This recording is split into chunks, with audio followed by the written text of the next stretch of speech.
November 12 முதல் 27 வரை இலங்கை கடல் எல்லைகளில் 3 தனித்துவமான காற்று சுழற்சி அமைப்புகள் தாளமுக்கங்கள் உருவானது.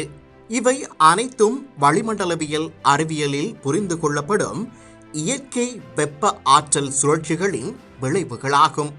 நீண்டகால கடல் வெப்பநிலை உயர்வு, ஈரப்பதச் சுமை அதிகரிப்பு மற்றும் பருவமழை காற்றின் திசை மாற்றங்கள் இவற்றின் அடிப்படை காரணிகளாக கருதப்படுகின்றன.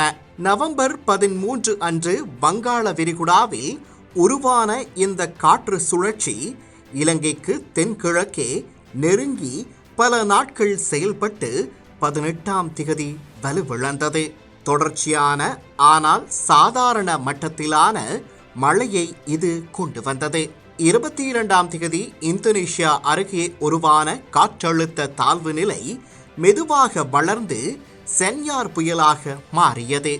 இது நேரடியாக இலங்கை மீது படரவில்லை, ஆனால் அதன் வெளிப்புற மழை வட்டங்கள் தீவிற்கு விசாலமான மழையை வழங்கின. மூன்றாவது அமைப்பு 25ஆம் திகதி மாலை 4 மணிக்கு காற்று சுழற்சியாக தோன்றி வெகு வேகமாக வலுப்பெற்று 27ஆம் திகதி மதியம் டிட்வா புயலாக மாறியது. கடல் மேற்பரப்பின் அதிக வெப்பம் மற்றும் உயர்ந்த ஈரப்பதச் சுமை காரணமாக இந்த அமைப்பு ரேபிட் இன்டென்சிஃபிகேஷன் என அழைக்கப்படும் திடீர் வலுப்பெருக்கத்தை வெளிப்படுத்தியது. இதுவே நாட்டின் பல பகுதிகளில் மிகப்பெரிய சேதத்தை ஏற்படுத்திய முக்கிய காரணம்.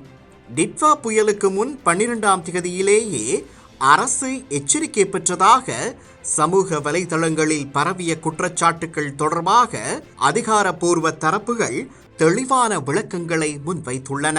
நவம்பர் 12ஆம் திகதி ஒளிபரப்பான ஒரு வானிலை நிகழ்ச்சியில் வளிமண்டல திணைக்கள பணிப்பாளர் வழங்கிய செவ்வி வெட்டி ஒட்டப்பட்டதாக சிலர் குற்றம் சாட்டியுள்ளனர். பாராளுமன்றத்தில் முழு செவ்வி பதிவுகளையும் சமர்ப்பித்த பாராளுமன்ற உறுப்பினர் லக்மாலி இங்கே எச்சரிக்கை எங்கு உள்ளது என நாடாளுமன்றத்தில் கேள்வி எழுப்பினார். இதற்கு பதிலளிக்கும் போது தனியார் ஊடக உரிமையாளர் திலித் ஜாவீர தவறு இருந்தால் நடவடிக்கை எடுங்கள் என பதிலளித்து அடக்கி வாசித்தார். ඔබතුමා ඇත්තනම් කියන්නේ විපක්ෂය ඇත්තනම් කියන්නේ නොවැම්බර් 12 වෙනිදා මේ කියපු වෝනින් එක මොකද්ද කියලා කියන්නේ මට පැහැදිලි කිරීම කරන්න දෙන්න කරු මුලාසුර මන්ත්‍රීතුමනි. ඔබතුමා මේ වෙලාවට පැහැදිලි කිරීම කරන්න දැන් මුලාසුර මන්ත්‍රීතුමනි දැන් එතුමිය කියන කරුණ දෙරණ නාලිකාවේ ඒ කරන ලද සංවාදයක් කාලගුණ විද්‍යා දෙපාර්තමේන්තුවේ ප්‍රධාන නිලධාරී එක්ක කරපු සංවාදයක් අලලයි එතුමිය ඒ ප්‍රකාශය කරන්නේ. එතුමියට ඒ ප්‍රකාශය කරනවා නම් මාව පටලවා ගන්න එපා. இந்த குற்றச்சாட்டுகள் தொடர்பாக பல தரப்புகள் வெவ்வேறு அரசியல் விளக்கங்களை வழங்கி வருகிறார்கள். வளிமண்டலவியல் ரீதியாக 3 அமைப்புகளும் இயற்கையின் தொடர்ச்சியான சுழற்சிகளில் ஒன்றாக இருந்தாலும் டிட்வா புயலின் திடீர் வலுப்பெருக்கம் நாட்டின் பேரிடர் முன்னெச்சரிக்கை முறைகளை மேலும் மேம்படுத்த வேண்டிய அவசியத்தை வலியுறுத்துகிறது.